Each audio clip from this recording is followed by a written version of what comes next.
Assalamualaikum warahmatullahi wabarakatuh. Sebelumnya saya izin memperkenalkan diri.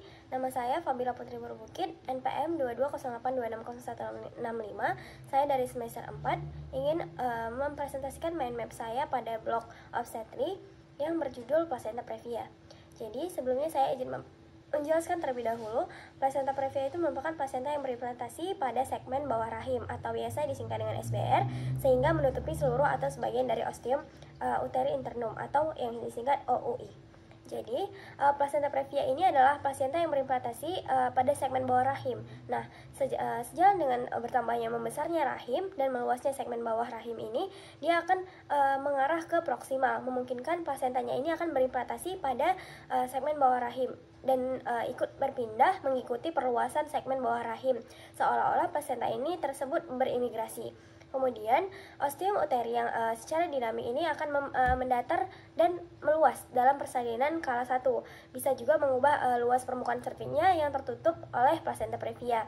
Untuk penyebab atau etiologi dari placenta previa ini sendiri, etiologi dan faktor risikonya itu pertama multipara, di mana kehamilan yang terlalu sering.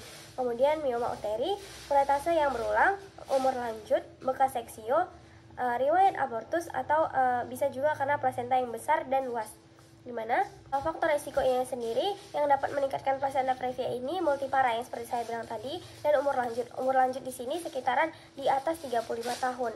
Kemudian defek vaskularisasi merupakan faktor risiko juga dari placenta previa ini. Nah, defek vaskularisasi ini akan DESI 2 yang kemungkinan terjadi akibat perubahan atrofik dan inflamatori. Kemudian cacat atau jaringan parut pada endometrium juga menjadi faktor risiko dari placenta previa ini.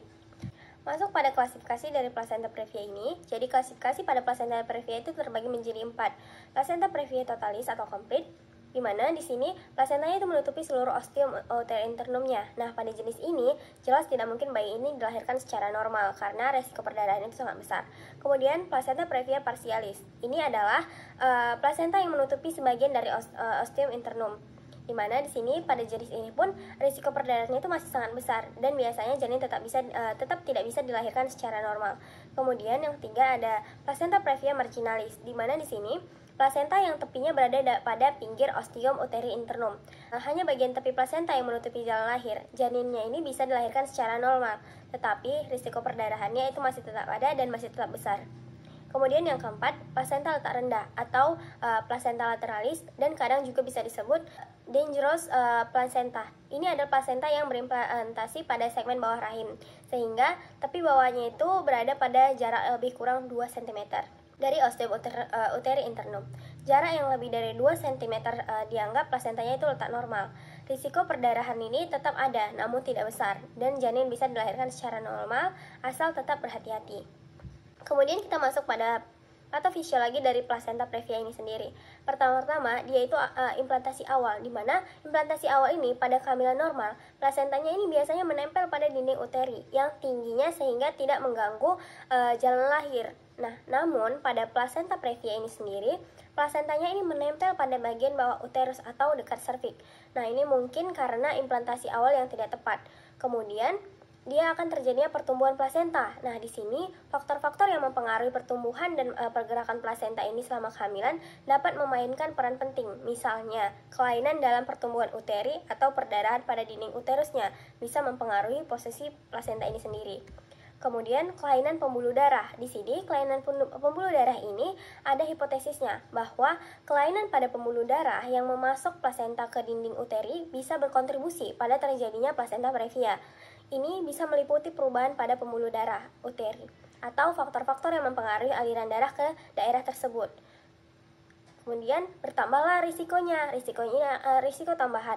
Beberapa faktor risiko juga diketahui pada meningkatnya kemungkinan terjadi placenta previa ini, seperti yang sudah saya bilang tadi, usia ibu yang lebih tua, kehamilan yang banyak atau multipara, merokok selama kehamilan, dan riwayat atau memiliki riwayat placenta previa sebelumnya.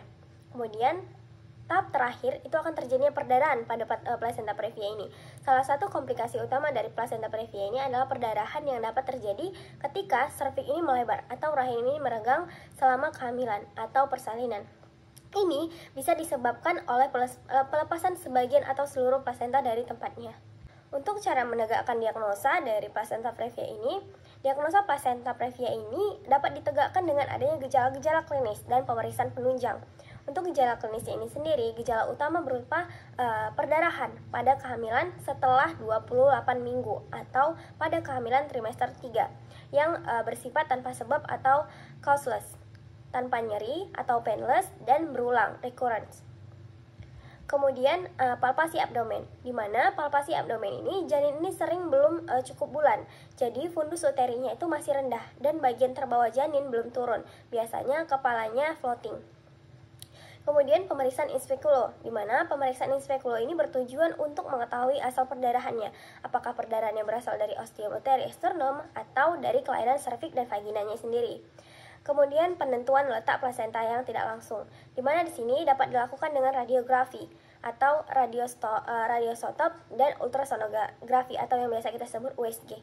Akan tetapi pada pemeriksaan radiografi klan radiosotop ini, ibu dan janin dihadapkan pada bahayanya radiasi. Nah, sehingga ini tidak disarankan atau sudah tidak digunakan lagi. Seperti yang kita tahu, USG ini tidak adanya bahaya dari radiasi ini sendiri. Nah, maka dari itu, USG ini merupakan salah satu jalan alternatif untuk melihat letak plasenta ini sendiri.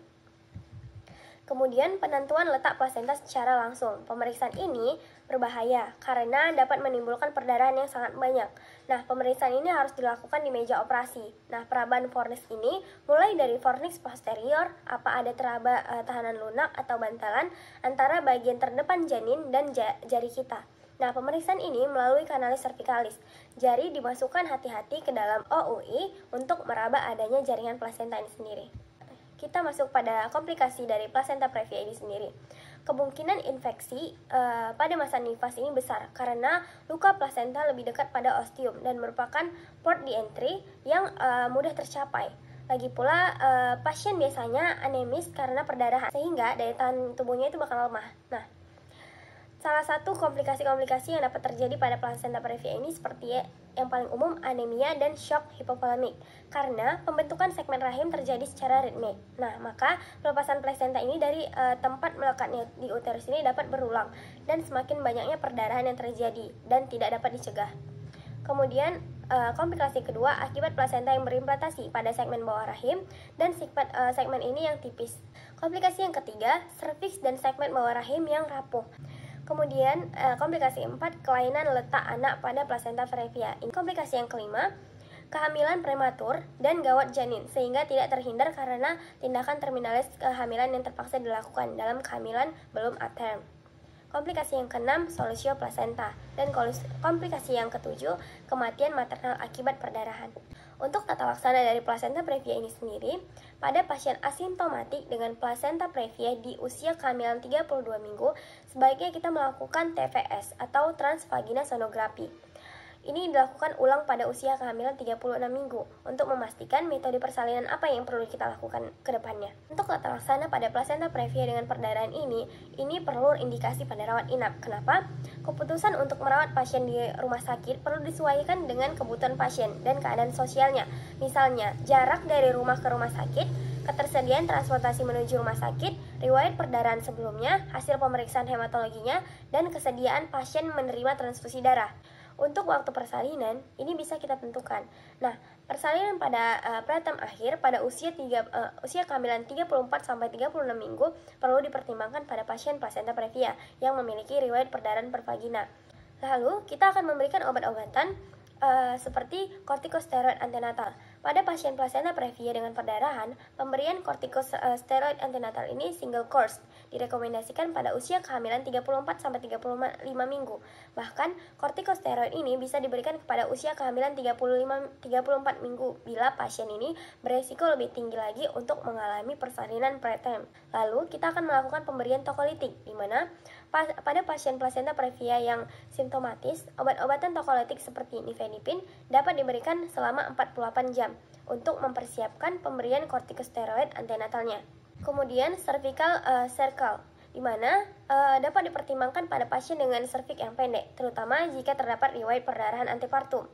Namun, tindakan ini tidak direkomendasikan dilakukan sebagai profilaksis terhadap semua pasien plasenta previa. Kita masuk pada tata laksana yang terakhir, persalinan pada plasenta letak rendah, di mana Plasenta letak rendah ini adalah plasenta yang letaknya itu 0 sampai 20 mm dari ostium internum cervix.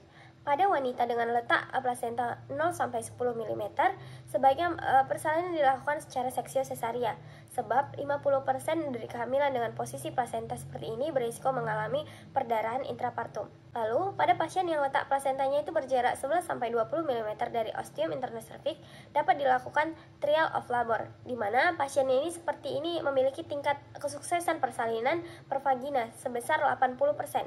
Namun, keputusan metode persalinan harus berdasarkan diskusi antara dokter dan pasiennya ini sendiri. Mungkin ini saja presentasi saya pada hari ini. Wassalamualaikum warahmatullahi wabarakatuh.